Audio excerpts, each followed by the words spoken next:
Hello everyone, my name is Len Gray. I'm the Australian Coordinator for inteRAI, which is an international organisation that provides assessment systems for vulnerable people. Thanks very much for joining us.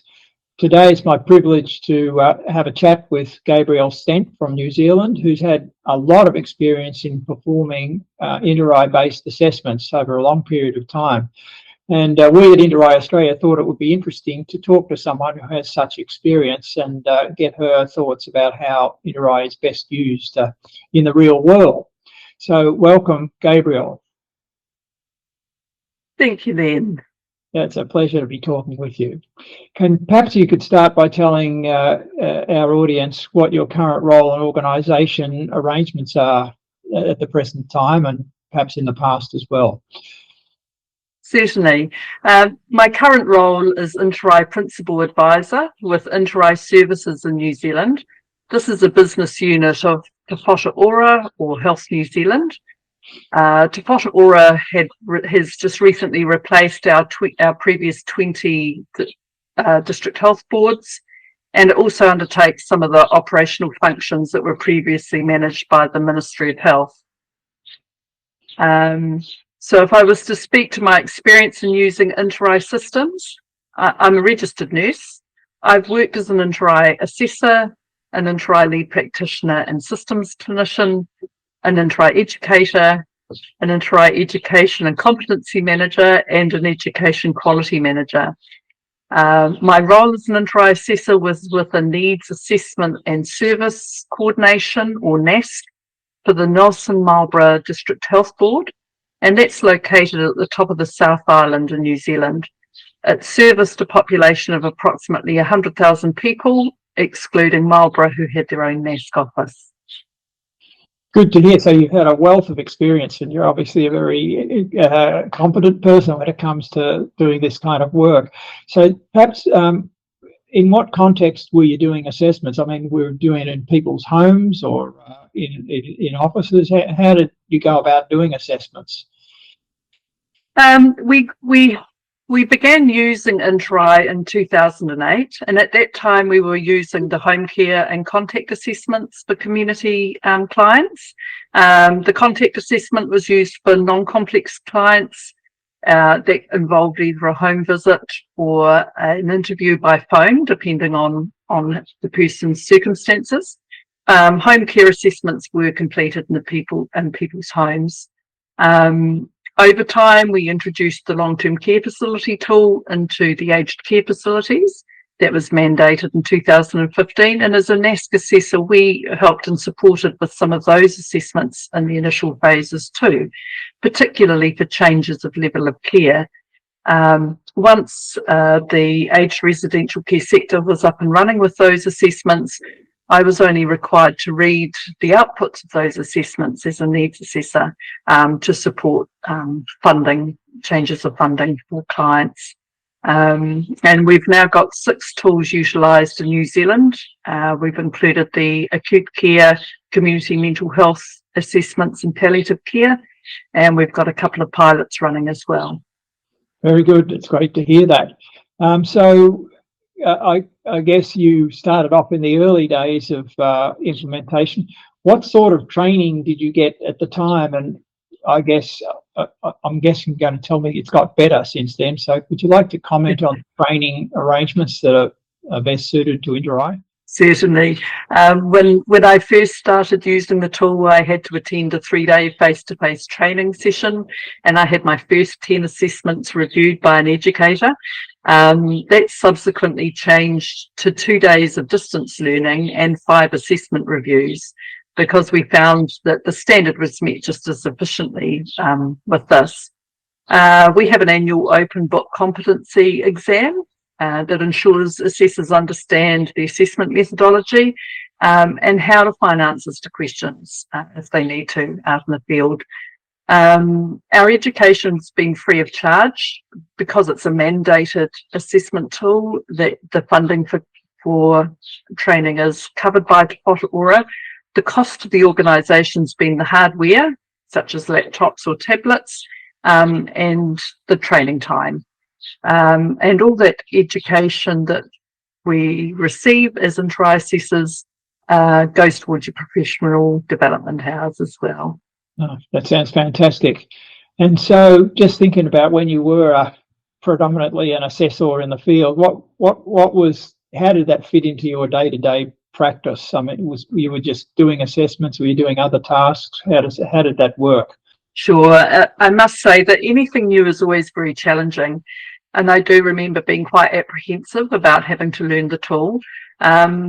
We were pretty lucky. Our service decided to train 2 assessors at a time. So there was people ahead of me who'd already completed the training, and then of course people coming behind me who I was able to support as well. The other key change we made is that as soon as we were trained, we fully immersed the new tool with no hybrid practice. So from day one, we were taking the laptops out into the community to complete assessments. It was the way to quickly get used to managing the software and get familiar with the content, the assessment as well. The interesting thing was that I never experienced pushback from families or from the person I was assessing at the time. I think people kind of understand when you're learning a new system and if you're open and honest about that. And if you think about it, when GPs moved to computer records, we all adapted to talking to the GP while they were navigating the screen at the same time. It didn't diminish their clinical knowledge or our trust in them. And the assessors I worked with became very skilled at managing software while talking to clients. Okay, that's good to hear. So I presume, or maybe you've had experience in doing assessments without using inter-rai systems, presumably before inter-rai was introduced. What difference did it make using an inter-rai assessment rather than something else? Can you answer that for me? It made a huge difference. I did have experience using a support needs assessment form or SNF form in New Zealand, which was based and largely focused on entry to residential care. The document had 23 pages and it was mostly text-based. There were no guidelines on how each topic should be recorded. There was no education associated with its use, and there was no consistency in how it was completed. So there was also definitely no easy way to extract data from it due to the dependency on text. And what about burden, time taken to do it? What's your thoughts about, how long it takes to do inter-rai assessments? Some people think they're rather long, but what's your view about that? Well, I think if you see value in spending an hour and a half at a person's home to complete a full comprehensive home care assessment, and it makes the person central to the process, it gathers the information once and it can be shared multiple times, then it isn't truly burdensome. I always thought it was a privileged role getting to spend that time with clients. Multiple times I'd have people say to me, I feel like all I've done is talk about myself. And to which I'd usually reply, well, yeah, that's the purpose of my visit today. It's incredibly satisfying to feel that you've come away from an assessment fully armed with knowledge of that person and that opportunity to make lives better for them. And you're armed with the evidence to do so. Because realistically, when you complete assessments daily, you're getting more efficient with entering that information into the software. Repeat assessments take a lot less time due to that auto-population factor in the software. I probably got to the point where I could complete 8 full home care assessments in a week. I could do contact assessments and phone reviews as well. Adding the information directly into the software meant that I could go out on the road and do several assessments in a day. All the information was appropriated to the right person's file. And then I could go back to the office in a quiet space, reflect on some of the more complex coding from the notes I'd made, and prepare the assessment summary. And the contact assessment was either face-to-face or by phone, and that would take about 20 to 30 minutes. Okay, that's good to hear. Yes, here in Australia, we often hear this story of older people having to repeat the same thing over and over again, and their family also say the same thing. to what extent do you think using inteRAI has reduced the amount of repetition that to which older people are exposed? I think it's made a huge difference. When I think about how much information is collected into one assessment, it extracts so much more information than any other nursing assessment I've ever used. And it means that you're not having to use a scattergun of many different assessments to get that same information and then think about collating them into one document. So it's organised in the way that the information is collected. It's covering all aspects of function for that person. So a referral may have come for a particular reason for a person, but in the conversation that you're having, you're uncovering all sorts of other things as you go, which means that that time spent in the person's home isn't wasted, because you've got that opportunity to look beyond just the things that have been perhaps noticed by the GP or by the family, and look at every aspect of that person's well-being. Do you feel like you're working for the government or for the client when you conduct assessments? I definitely felt like I was working for the person. It's such a conversational tool, and you're completely focused on the person you're interviewing, sort of nothing else. I was really cognizant of the fact that we were frequently the only health professional who had entered that person's home. You had one shot at finding out as much as you could about their situation, their needs, their preferences. If it took an hour and a half to do it, so be it. Do it once, do it well. Sharing that information then means that they haven't shared their story for nothing, that it's going to be used to their benefit. I was developing relationships with people over time and watching their story unfold with repeated inter-rai assessments as well. There aren't many hands-on roles that afford you that time with the client, and it's incredibly rewarding. What would you say to your peers here in Australia, Gabrielle, about using inteRAI? What are some of the pluses and minuses that you would talk to them about? The first thing I would probably say is don't be afraid of it. It's a tool that will enhance and support your assessment skills, providing satisfaction in knowing that you've assessed thoroughly, providing documented evidence of the person's current functional, psychological, physical situations, so the care plan can be truly individualised. So often as busy health professionals, we carry people's details in our heads when we're rushing around, and often there's no one single place to document all that information. So it's a wonderful feeling to share a comprehensive assessment with other health professionals, knowing they won't have to put that person through another session of gathering the same information under a different tool. We can all work from the one assessment. Good. So tell us a little bit about that. So let's, for example, say you meet a person that needs a review assessment and they've had a previous assessment. What does that feel like, having had you're able to view a previous assessment? How does that help? It's incredibly helpful, and the software we're currently using has an auto-population component. That means that while the assessment is locked in time, a copy of it is carried forward, so that when you're reassessing, you're able to work to what's changed. You're able to identify what were the key issues from the outputs of the last assessment, the CAPs and the outcome measures, and speak to whether or not the interventions from the last care plan have made a difference for that person. Perhaps they've suffered a recent deterioration, an unforeseen event, and so you're looking at how that will be impacting all areas of their function. But it does mean that you've got a platform to start with without having to go back to the basics again and reassess every aspect.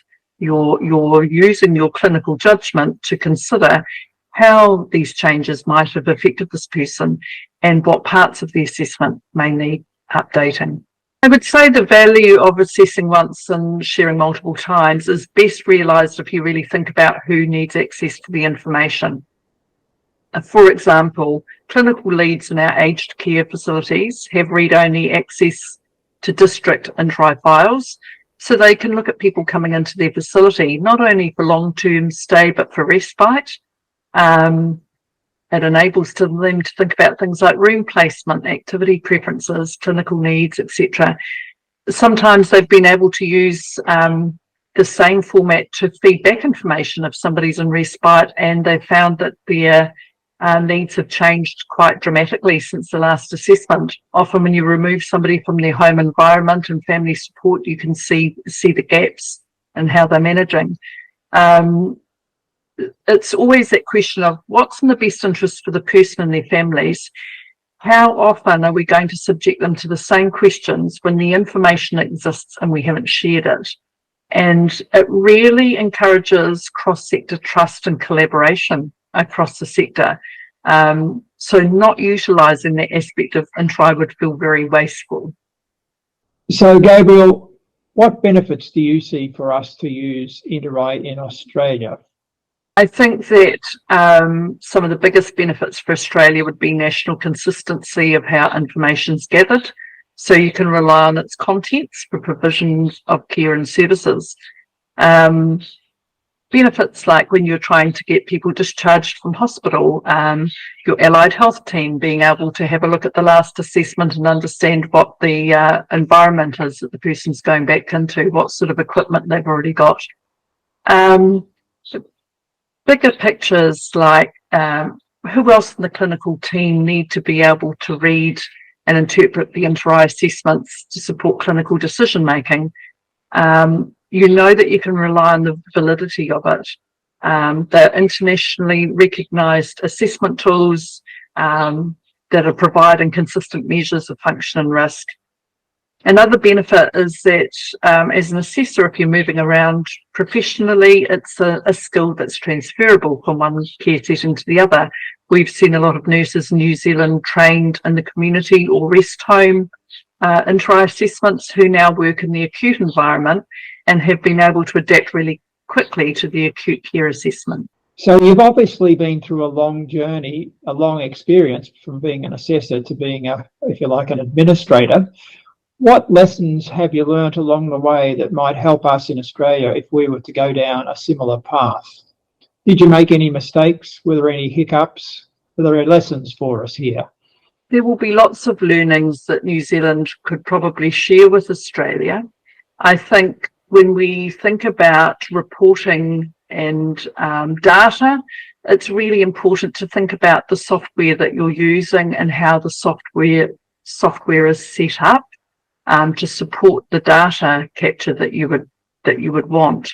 For instance, in New Zealand, the aged residential care data is housed in the software by facility. So we can report at facility level and we can look at facilities that provide different levels of care and do benchmarking and that sort of reporting for them. However, our community assessments are gathered in the software by district, not by home care provider. So when it comes to being able to prepare data for home care providers, this makes it a lot more difficult. We can use cohorts of domicile within the software for different districts. Domiciles are something that the Stats New Zealand developed, where you have a coding system right down to neighbourhood level to look at cohorts of people. But those sorts of things really need quite a significant bit of consideration when you're setting up the software and a data warehouse on that software. The other important thing is really about the embedding practice. We've certainly discovered, not only through the original implementation of inter-rai back in 2008 as an assessor, but later with other pilots and implementations I've been involved with since then, that one of the most important keys to success is implementing and not doing a hybrid system. It's really important that you don't burden staff with having to assess twice or report twice.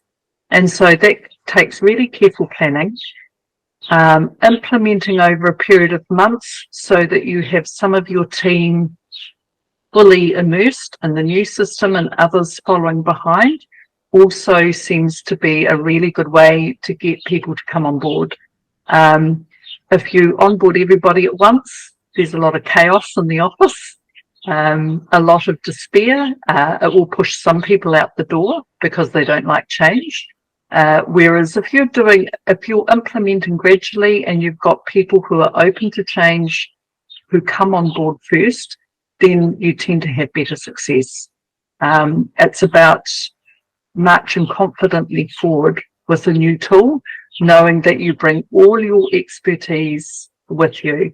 Health professionals who have assessment as part of their scope of practice are coming into using this new tool, and you're encouraging them to showcase their abilities by using inteRAI. And I think there's some really positive messages you can send to assessors using this approach. Well, thank you, Gabrielle. That was a fantastic conversation. I've learnt quite a lot from you, and I'm sure others will value your commentary extremely well. So thank you very much. Thank you, Len. To those of you who have been listening to this conversation, might I encourage you to visit our website at www.interrai-au.org, where there's a wealth of material that tells you about inteRAI and the various activities that we're undertaking. And there are quite a lot of papers there that speak to the issues around the value of inteRAI and how it should be implemented in Australia. So thanks again, and I hope you've enjoyed this conversation.